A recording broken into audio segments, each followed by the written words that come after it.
So, when we look at a periodic table, we'll find that each element has been assigned what's called a molar mass or an average atomic mass. On most periodic tables, it's the bottom value in the square. For example, if you look at carbon, the molar mass is 12.011 grams. Then when you get down here to the heavier elements, you'll get something like uranium, element 92, which has a molar mass of 238.029 grams. As we've learned in the last few days, this mass is calculated mostly on the mass of the nucleus by counting protons and neutrons. Neutrons are slightly heavier than proton, but we more or less kind of round them to equal values of ones. Electrons are much lighter. So when you're looking at a mass of an element, that's based mostly on the nucleus. However, as we can see, that is still only an average of all the possible isotopes of a particular element. Let's not forget that isotopes are different forms of an element that have different numbers of neutrons.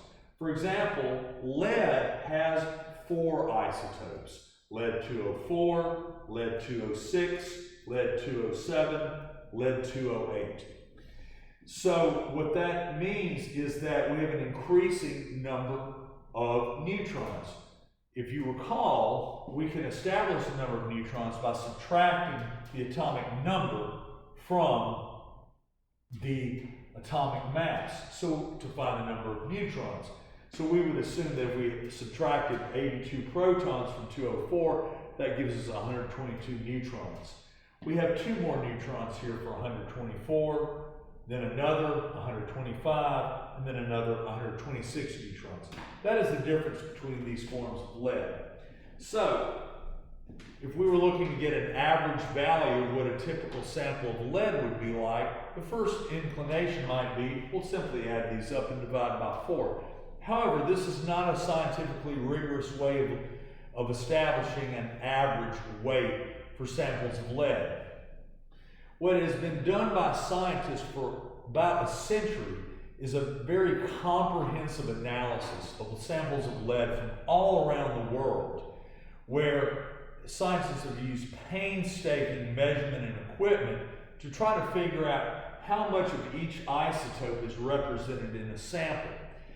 And the fruit of this has been the hundreds of samplings, probably thousands, all pulled together by an international body of scientists to establish an average atomic mass that can be put universally on periodic tables. This research has yielded for lead a data set that tells us that most of the lead that's found in nature is in the heavier isotopes, with lead 208 making up about 52.4% of the representation, lead 207 making about 22.1%, lead 206 making 24.1%, and lead 204 is relatively rare at 1.4%. These are more precise masses that have been established. As you can see, these are slightly below the whole numbers that these isotope symbols represent. 203.973 is just a hair lower than 204, and you see this pattern repeated. So what scientists do to establish an average that really accurately reflects lead's representation in nature is to do what's called a weighted average. A weighted average is where we take our base values and assign them strengths or weights or levels of importance. This is how your grades are averaged in your grade book, with homework or daily work being assigned a certain weight, exams being assigned a certain weight, and so forth. In this case, we take the masses and we are going to multiply them by their weights. In other words, by their percentages. And then we take the products and we add them up to a composite value that makes up the average atomic mass. However, as we probably learned in middle school, we can't just punch in percents. We need to represent them in a way that can be multiplied. So we move the decimal place 2 places to the left, which is functionally the same thing as dividing by 100. Don't forget that percent literally means per 100. And then we can multiply those decimal weights against the masses. When we get our products, we add them together and we get an average atomic mass. It's worth noting that a couple of other things. Your percents logically need to add up to 100% as they do here.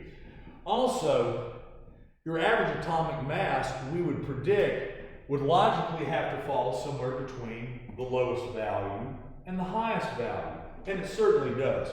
207.218 is within range.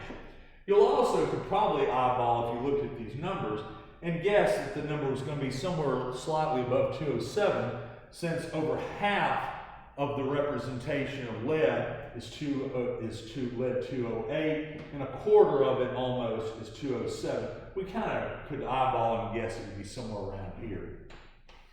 One thing that's always good when you're checking your work is always look at an answer and see if it logically makes sense. A lot of times you could be entering something into a calculator and be getting the decimal place wrong, resulting with your decimal maybe winding up over here in your final answer. But if you're looking at the logic of your work, you should be able to say, hey, that number doesn't make sense, it doesn't fall in range.